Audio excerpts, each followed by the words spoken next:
జనగణనలో కులగణన అంశాన్ని చేర్చాలన్న కేంద్ర మంత్రివర్గ నిర్ణయాన్ని రాష్ట్రంలోని అన్ని రాజకీయ పక్షాలు స్వాగతించాయి. ఇది తెలంగాణ సర్కార్ విజయమన్న సీఎం రేవంత్ రెడ్డి రాహుల్ విజన్ సాకారం కాబోతోందని వ్యాఖ్యానించారు. కులగణనను కాంగ్రెస్ రాజకీయ నినాదంగా వాడుకుందని, ఇప్పుడు మోదీ సర్కార్ సామాజిక న్యాయం దిశగా ముందడుగు వేసిందని బీజేపీ స్పష్టం చేసింది. బీఆర్ఎస్, సిపిఐ, మజ్లిస్లు సైతం కేంద్రం నిర్ణయానికి మద్దతు పలికాయి. కేంద్ర ప్రభుత్వం జనగణనతో పాటు కులగణన నిర్వహించాలని నిర్ణయం తీసుకోవడం తెలంగాణ ప్రభుత్వ విజయమని సీఎం రేవంత్ రెడ్డి అన్నారు. కేంద్రం నిర్ణయాన్ని అభినందించిన ఆయన ప్రధాని, కేంద్ర కేబినెట్ కు ధన్యవాదాలు తెలిపారు. కేంద్ర నిర్ణయంతో రాహుల్ గాంధీ విజన్ సాకారం కాబోతోందన్నారు. రాహుల్ గాంధీ విపక్షంలో ఉండి కూడా కేంద్ర ప్రభుత్వ విధానాన్ని ప్రభావితం చేశారని రేవంత్ రెడ్డి అభిప్రాయపడ్డారు. దేశంలో కులగణన చేపట్టిన మొదటి రాష్ట్రం తెలంగాణ అన్న రేవంత్, తెలంగాణ చేసింది దేశం అనుసరిస్తుందని మరోసారి రుజువైందన్నారు. తెలంగాణ ఆమోదించిన బీసీలకు 42% రిజర్వేషన్ల బిల్లుకు చట్టబద్దత కల్పించారని పీసీసీ అధ్యక్షుడు మహేష్ కుమార్ గౌడ్ కోరారు. రాహుల్ గాంధీ పోరాటం, రేవంత్ రెడ్డి ఆలోచనా విధానం వల్లే కేంద్రం ఈ నిర్ణయం తీసుకుందని ప్రభుత్వ విప్ ఆది శ్రీనివాస్ అన్నారు.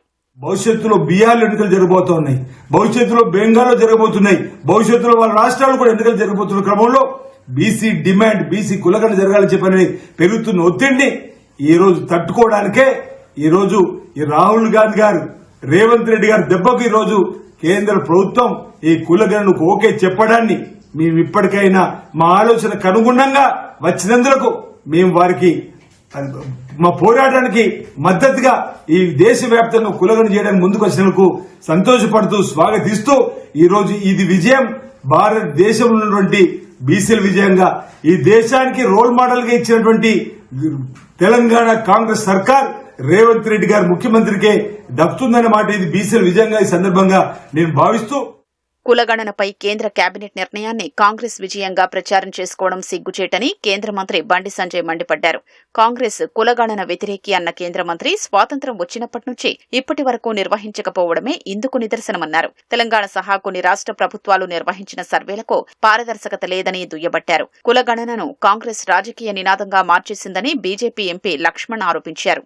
కాంగ్రెస్ పార్టీ ఎన్నడూ కూడా కుల ప్రాతిపదికన మరి రిజర్వేషన్లు గాని విద్యారంగంలో ఉద్యోగాల్లో ఇవ్వకూడదని చెప్పి నెహ్రూ నుంచి మరి రాజీవ్ గాంధీ చివరికి మండల్ కమిషన్ కూడా విభేదించినటువంటి పార్టీ కాంగ్రెస్ పార్టీ.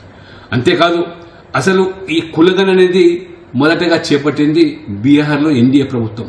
ఇవాళ మన ముఖ్యమంత్రి రేవంత్ రెడ్డి గారు లేక మంత్రులు చెప్తున్నట్టుగా తెలంగాణ దానికి నాంది పలకలేదు. గతంలో కూడా మీరు కర్ణాటకలో చేశారు, కానీ అది కూడా బహిర్గతం చేయలేదు. కేవలం బీసీలను ఓటు బ్యాంక్ అనే పరిగణించారు తప్పితే ఎప్పుడు కూడా వారికి న్యాయం చేయలేదు. మొదటిసారి ఒక చరిత్రాత్మకమైన నిర్ణయాన్ని మోదీ ప్రభుత్వం తీసుకున్న దాన్ని మరి ఓబీసీ మోర్చా జాతీయ అధ్యక్షుడిగా నేను స్వాగతిస్తా ఉన్నాను. కులగణనపై కేంద్రం నిర్ణయం దేశవ్యాప్తంగా ఉన్న ఓబీసీల విజయమని బీఆర్ఎస్ ఎమ్మెల్సీ దాసోజు శ్రవణ్ అన్నారు.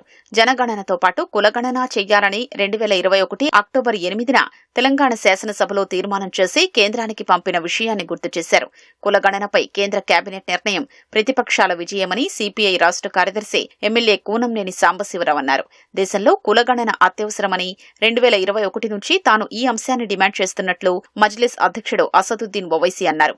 అత్యంత వెనుకబడిన వర్గాలకు విద్య, ఉపాధిలో న్యాయమైన వాటా లభించాలని కోరారు.